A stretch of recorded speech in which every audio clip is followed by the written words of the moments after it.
Hey everyone, Brandon from Brandon's Baseball Cards here. Today I am just making a few observations about something that I think is absolutely crazy. And it builds on my last video where I talked about the unopened pack market and how I think it's some of what's going on with the prices for unopened packs. It's just insane, in my opinion.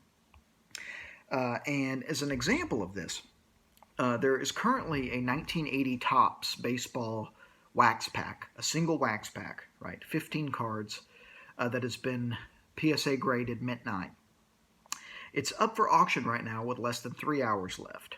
And the price of this pack right now, right, before it closes, it may go up who knows how much more, right? With less than 3 hours left, this pack is at $107.50. A single pack of 1980 Topps baseball. Let's think about that for a minute. Why is that crazy? Well, it's crazy because there is a complete set on eBay of 1965 Topps baseball. Right now, keep in mind this set, based on the pictures that I've looked at, it doesn't look necessarily near mint to mint. It's probably maybe an average condition of X, so 5 out of 10, let's say. A complete set in, let's just say, mid-grade is currently for sale on eBay for $65 or best offer. $65 or best offer for a complete set in decent shape. Again, not near mint, but decent shape. So what's driving this these crazy prices on unopened? A single pack of 1980 Topps baseball. If the market is being driven by the desire to pull a Gem Mint 10 Rickey Henderson, right, a 1980 Topps Rickey Henderson rookie card, this is crazy to me. This is absolutely crazy. And Vintage Card Curator on his channel pointed out in one of his most recent videos that only a few dozen 1980 Topps Rickey Henderson cards have ever been graded Gem Mint 10.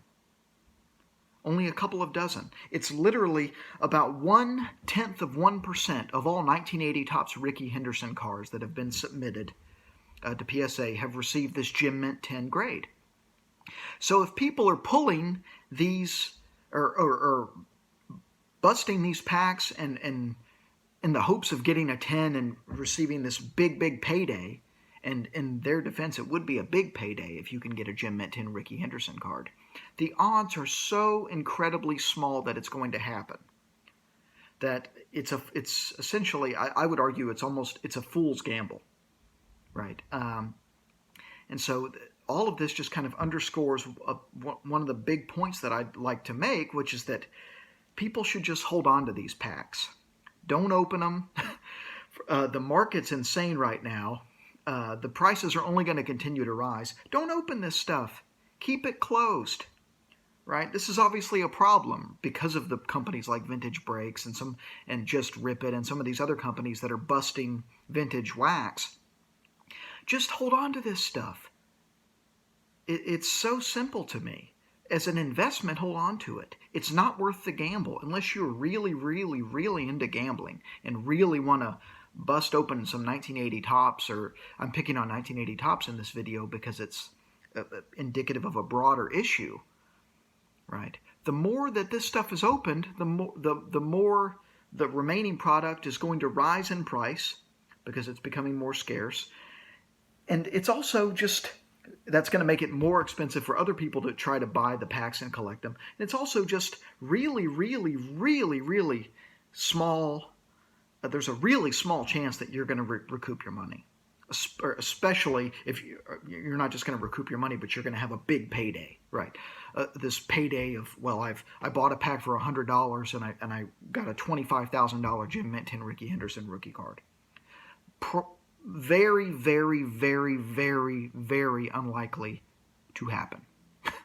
And again, I thank Vintage Card Curator for his recent video on this, because I think it's to shed light on this, because I think we need to talk about the unopened pack market more, and we need to talk about how crazy it is more, because the fact that there's a pack on eBay right now for over $100, a single pack of 1980 Topps, is absolutely staggering to me. And this is someone who, again, I collect vintage packs. I love vintage packs.